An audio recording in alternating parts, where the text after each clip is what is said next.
ಯಾಕಂದರೆ ಇಷ್ಟಾಗ ನೆನ್ನೆನೂ ನಾನು ಅಷ್ಟೇ ನೆನ್ನೆ ರಾತ್ರಿ ನಾನು ಹೋಗಿದ್ದು ರಾತ್ರಿ 10 ಗಂಟೆ ಹಾಸ್ಪಿಟ್ಲಿಂದ ಹೋಗಿದ್ದು. ಅಷ್ಟೊಂದು ಪೇಷಂಟ್ಸು ಅಷ್ಟೊಂದು ಒತ್ತಡ ನಮ್ಮ ಮೇಲಿದೆ. We are all working overtime and double our capacity. ನಮಗೆ ಎಷ್ಟು ಸಾಧ್ಯ ಒಬ್ಬ ವೈದ್ಯನಿಗೆ ಅದರ 2 ಪಟ್ಟು ನಾವು ಕೆಲಸ ಮಾಡಿದ್ದೀವಿ. ಈಗ ನಾನು ಜೂನ್ 1 ತಿಂಗಳು ಡೆತ್ತನ್ನು ನಾನು ಕೊಡ್ತೀನಿ. ಕೆಲವು ದಿವಸ 0 ಡೆತ್ಸು, ಕೆಲವು ದಿನ ಬರೀ 1 ಡೆತ್ತು, 2, 4 ಇದು ನಿನ್ನೆ ಒಂದೇ ದಿವಸ 11 ಡೆತ್ ಆಗಿರೋದು. ಅದರ್ವೈಸ್ ಜೂನ್ದು ಫುಲ್ ಡೇಟಾ ನಿಮಗೆ ನಾನು ಕೊಡ್ತೀನಿ ಆಯಿತಾ. ದಿನವಹಿ ಇದು ಅಡ್ಮಿಷನ್ ಎಷ್ಟು, ಫಾರ್ ಎಕ್ಸಾಂಪಲ್ 63 ಜನ ಅಡ್ಮಿಟ್ ಆದರೆ 1 ಡೆತ್ ಆಗಿದೆ. ಸೊ ವಿಸಿಟ್ ಅಕ್ಸೆಪ್ಟಬಲ್ ಅಂದರೆ ನೀವೇ ಹೇಳಬೇಕು ನನಗೆ ಆಯಿತಾ. ನನಗೆ ಪ್ರತಿಯೊಂದಕ್ಕೂ ಡೇಟಾ ಇದೆ ಆಯಿತಾ. ಸೊ ನಿನ್ನೆ ಒಂದು ದಿವಸ ಲಿಟಲ್ ಅನ್ಯೂಷಲ್, ಅದು ನಮ್ಮ ದುರದೃಷ್ಟ. ನಿನ್ನೆನೇ ಈ ಪ್ರಾಬ್ಲಮ್ ಆಯಿತು. ಸೊ ಬಟ್ ವೈದ್ಯರು ಎಲ್ಲರೂ ಡ್ಯೂಟಿ ಮೇಲಿದ್ದರು. ಡಾಕ್ಟರ್ ಶ್ರೀನಿಧಿ ಅವರು ನಿನ್ನೆ consultant senior doctor on duty. ಈಗ ನಿನ್ನೆ ಏನಾಗಿದೆ, ನಮ್ಮ ಹಾಸ್ಪಿಟಲ್ ಅನ್ಯೂಷಲ್ ಆಗಿ ಜಾಸ್ತಿ ಡೆತ್ಸ್ ಆಗಿದೆ. ನಿನ್ನೆ ಬೆಳಗ್ಗೆ 8 ಗಂಟೆಯಿಂದ ಇವತ್ತು ಬೆಳಗ್ಗೆ 8 ಗಂಟೆವರೆಗೂ ನನ್ನ ಹತ್ರ ಸ್ಟ್ಯಾಟಿಸ್ಟಿಕ್ಸ್ ಇದೆ. ಒಂದು 11 ಜನ ಪೇಷಂಟು ನಿನ್ನೆ ಡೆತ್ ಆಗಿದ್ದಾರೆ. ಅದೇನಾಗಿದೆ, ಅದರಲ್ಲಿ ಇರೋರೆಲ್ಲ ಆಲ್ಮೋಸ್ಟು ತುಂಬ ಸೀರಿಯಸ್ ಆಗಿರೋ ಪೇಷಂಟ್ಸು. ಈಗ ಏನಾಗುತ್ತೆ, ನಮ್ಮದು ಟರ್ಷರಿ ಕೇರ್ ರೆಫರಲ್ ಹಾಸ್ಪಿಟ್ಲು. ಈಗ ಈ ಮೈಸೂರು ಸುತ್ತಮುತ್ತಲಿನ 5 ಜಿಲ್ಲೆಗಳಿಗೆ ಇದೊಂದೇ ಹಾರ್ಟ್ ಹಾಸ್ಪಿಟ್ಲ್ ಇರೋದು. ನಮಗೆ ಎಲ್ಲ ಕಡೆಯಿಂದಲೂ ಪೇಷಂಟ್ಸು ರೆಫರ್ ಆಗ್ತಾರೆ. ಸಾಮಾನ್ಯವಾಗಿ ಸಿಂಪಲ್ ಕೇಸಲ್ಲಿ ಅಲ್ಲೇ ಟ್ರೀಟ್ಮೆಂಟ್ ಸಿಗುತ್ತೆ. ಸೀರಿಯಸ್ ಆದವ್ರನ್ನಷ್ಟೇ ಅವರು ಮಡಿಕೇರಿಯಿಂದ ಚಾಮರಾಜನಗರದಿಂದ ನಮ್ಮ ಹಾಸ್ಪಿಟ್ಲಿಗೆ, ಇನ್ನು ಸೀರಿಯಸ್ ಸ್ಟೇಟ್ ಅವರು ರೆಫರ್ ಆಗಿ ಬರ್ತಾರೆ. ಸುಮಾರು ಜನ ಅಡ್ಮಿಟ್ ಆಗೋ ಟೈಮಲ್ಲೇ ಸೀರಿಯಸ್ ಇರ್ತಾರೆ ಅವರು. ಅದನ್ನು ನಾವು ಅವ್ರ ಹತ್ರ ಇಂಟ್ರ್ಯಾಕ್ಟ್ ಮಾಡಿ ಹೇಳಿರ್ತೀವಿ, ನಿಮ್ಮ ಪೇಷಂಟ್ ಸೀರಿಯಸ್ ಇದ್ದಾರೆ, ಬದುಕಲಿಕ್ಕೆಲ್ಲ ಪ್ರಯತ್ನ ಮಾಡ್ತೀವಿ ಅಂತ. ಸೊ ನಿನ್ನೆ ಅನ್ಯೂಷಲಿ ಸ್ವಲ್ಪ ಜಾಸ್ತಿ ಡೆತ್ಸ್ ಆಗಿದೆ. ಹಾಗಾಗಿ ನಮ್ಮಲ್ಲಿ ಸ್ವಲ್ಪ ಡೆತ್ ರೇಟು ಜಾಸ್ತಿನೇ ಇರುತ್ತೆ. ಆದರೂ ನಾನೊಂದು ಸ್ಟ್ಯಾಟಿಸ್ಟಿಕ್ಸ್ ತೊಗೊಂಡಿದ್ದೀನಿ. ಫಾರ್ ಎಕ್ಸಾಂಪಲ್, ಈಗ ನಾವು ಕಳೆದ ವರ್ಷ ನಾವು ಇಡೀ ಹಾಸ್ಪಿಟಲ್ ಅಡ್ಮಿಷನ್ಸ್ ತೊಗೊಂಡ್ರೆ ನಮಗೆ ಹೋದ ವರ್ಷ 2025 ಜನವರಿ ಟು ಡಿಸೆಂಬರು ನಮಗೆ 1245 ಡೆತ್ ಆಗಿದೆ. 21,500 ಅಡ್ಮಿಷನ್ಸಲ್ಲಿ. ಅಂದರೆ ನಮಗೆ ಡೆತ್ ರೇಟು ಟೋಟಲು 5.7% ಹೋದ ವರ್ಷ. ಅಂದರೆ 100 ಜನ ಅಡ್ಮಿಟ್ ಆದರೆ 5 ರಿಂದ 6 ಜನ ತೀರ್ಕೊಳ್ತಾರೆ. That is the death rate on an average ಕಳೆದ ವರ್ಷದ್ದು ಇದು. ಈ ವರ್ಷದ ಡೇಟಾನು ನಾನು ತೊಗೊಂಡಿದ್ದೀನಿ.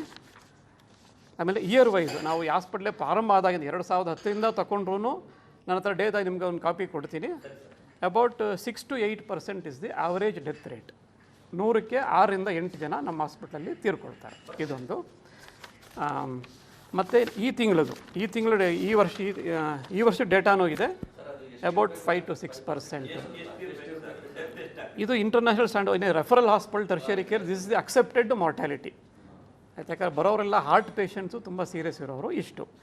ನಿನ್ನೆ ಒಂದು ದಿವಸ ಮಾತ್ರ ಸ್ವಲ್ಪ ಡೆತ್ಸ್ ಆನ್ ಆನ್ ಆ್ಯಾವ್ರೇಜ್ಗಿಂತ ಜಾಸ್ತಿ ಆಗಿದೆ. ನಿನ್ನೆ 11 ಜನ, ಕೆಲವು ಸಲ 2-3 ಡೆತ್ ಇರುತ್ತೆ ಕೆಲವು ದಿವಸ.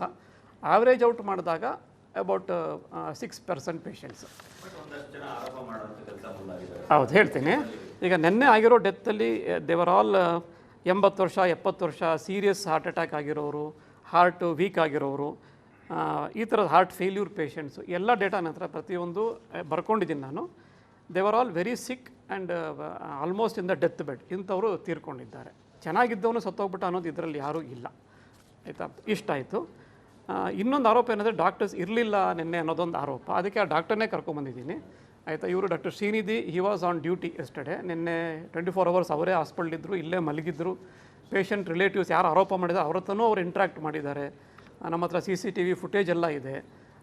ಆಮೇಲೆ ಇನ್ನೂ 2 ಡಾಕ್ಟರ್ಸ್, ಒಬ್ಬರು DM ಮಾಡ್ತಾ ಇರೋ ಪೋಸ್ಟ್ ಗ್ರಾಜುಯೇಟ್, ಅಂದರೆ ಅವ್ರ ಕ್ವಾಲಿಫಿಕೇಷನ್ MBBS, ಅದಾದಮೇಲೆ MD, 1-2 ವರ್ಷ ಆಗಲೇ DM ಕೋರ್ಸ್, ಇನ್ನು 1 ವರ್ಷಕ್ಕೆ ಅವರು ಡಿಗ್ರಿ ತಗೋತಾರೆ DM.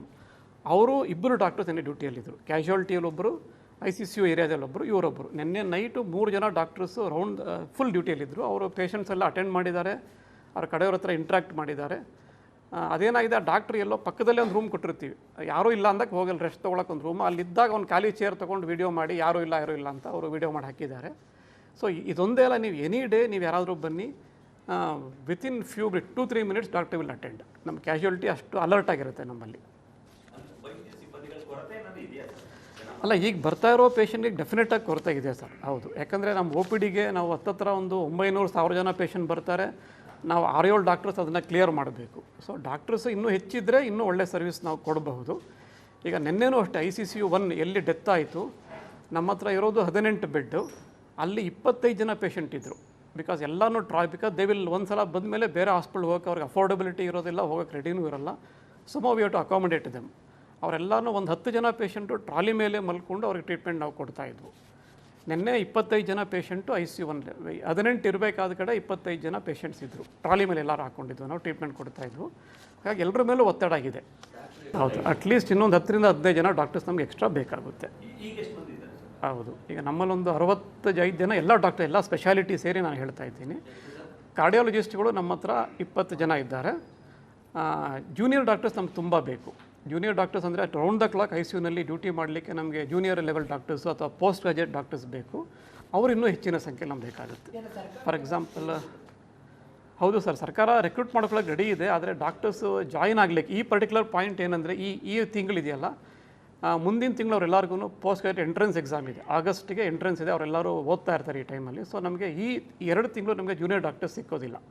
ಅವರೆಲ್ಲ ರಜಾ ಹಾಕಿ ಅಥವಾ ರಿಸೈನ್ ಮಾಡಿ ಓದ್ಕೊಳ್ತಾರೆ. ಎಕ್ಸಾಮ್ ಆದಮೇಲೆ ಮತ್ತೆ we will get huge inflow of doctors. ಈಗ ನಾವು ತಗೊಳ್ಳೋಕೆ ರೆಡಿ ಇದ್ದೀವಿ, ಸರ್ಕಾರ ರೆಡಿ ಇದೆ, ಬಟ್ ಜಾಯಿನ್ ಆಗಲಿಕ್ಕೆ ಡಾಕ್ಟರ್ಸು ಈ ಟೈಮಲ್ಲಿ ಇದೊಂದು